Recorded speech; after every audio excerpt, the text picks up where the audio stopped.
And welcome everyone to the latest edition of a Katz Chat. I'm Andy Katz for the Missouri Valley. Pleased to be joined by Steve Prohm, head coach of Murray State, winners of three of four, with one loss, kind of this weird neutral site made up Northern Iowa game, but a close one. And this comes after dropping four in a row. So, what has allowed you guys to flip the script here over the last couple of weeks? Well, I think we've just, gotten a little bit better defensively. We went through just a tough stretch. We got off to we went off to Iowa. We won two big games. We got to 4-2 in the league, and then we ended up being 5-4. And then we went through about a 3-week stretch. We just weren't very good. We weren't very good on both sides of the ball, defensively and offensively. But I think we got back to our identity, defending, competing, played really well at home against Illinois, Chicago, right before all the flooding and the weather and the power situations happened. So, unfortunately, we had to play Northern Iowa, on a neutral site, but because that was a big game. But we were able to respond and win at Carbondale again, and now we were faced with a really really big road test tomorrow here in Peoria. It's got a great opportunity, national televised game, but it's a game we need to win if we want to try to stay in that fifth spot and have an opportunity for the fourth spot still. Yeah, I mean, sort of the beauty of this league is I don't want to say it's wide open, but it's been very competitive. Outside, you could argue that Bradley and Drake, separated themselves a little bit, but the rest of the group is so bunched up that there's so much movement. And really, when you get to St. Louis, I feel like anything can happen.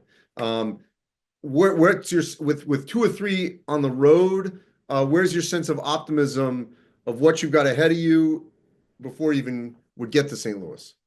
Well, this team is confident. When we've played our A game, we've been really good. We've beaten Drake, we beat Northern Iowa. That's, two of the top three teams in the league. We've beaten them on their floors.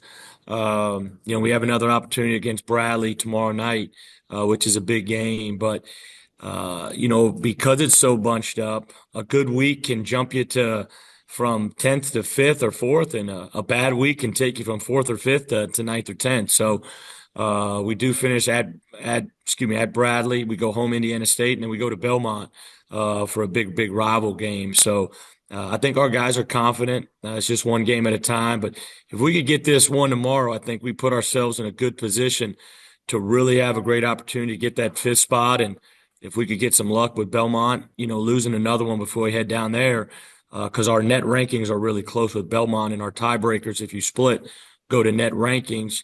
We have an outside chance at that four spot. Well, you should be familiar with that court. Yeah. We've been down there. We had a practice run, and obviously a lot of familiarity with that program already. But yeah, that was an unusual situation. But our administration, the people behind the scenes did a great job just getting us the ability to play the game. So in this Murray 2.0 for you, I mean, the landscape of the game has completely changed. Yeah. Um, how have you done it? Like, how have you felt you've had to manage it differently at Murray this time than it was the previous time before you went to Iowa State and everything else?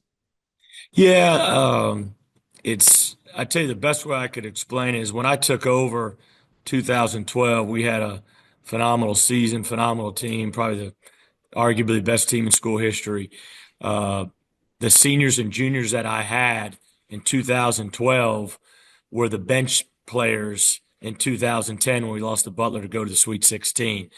And so those guys were in the programs 3, 4, 5 years, when I took over that program. And so that's the part that I think is really different. I don't want to get away from recruiting high school kids because I think if you get the right kids in Murray, you can keep them for as long as it's financially possible, to say it the best way. And then you got to treat them like they went to the NBA.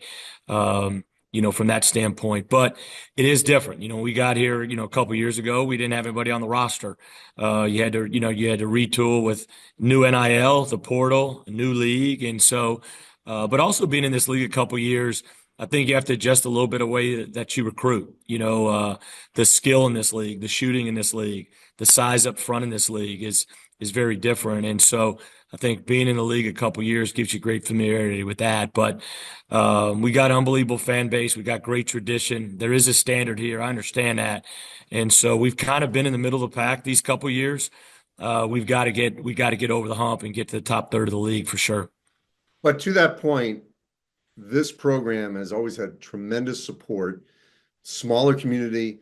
Um, how much does that help in, and I know you can only go to the well so many times, but in trying to get everyone engaged into this community, which obviously is going to mean dollars, to make sure that the student athletes want to stay there year two, year three, if that's the case. But you don't have to like go seek out people. Hey, you want to participate in our program? They're already engaged, which Yeah. is a plus for a place like Murray. Yeah, it's huge. This was the first year that we really had full slate of NIL, and that's because of the great support system and the great fan base and the boosters that we have. Mark Godfrey actually reached out to me the other day, which was cool to hear from him, a former Murray State guy and a guy I know well. Just more talking about the transition and understanding how tough transitioning into a new league is, and that just making sure that you've got the great support there. And we do. We have unbelievable support. My AD Nico Yanko is an up and coming, athletic director, full energy, has a great vision for where he wants this program to be. There's a lot of thing now with revenue sharing and opting in. And he's got a great pulse on that. And so I think that's really the next step, the revenue sharing, to be able to fund more for NIL and being able to go recruit the best kids that we need to compete at the top of the valley. But that's been the biggest thing is I know a lot of the supporters, I know a lot of the boosters. It is unique because now they're paying guys.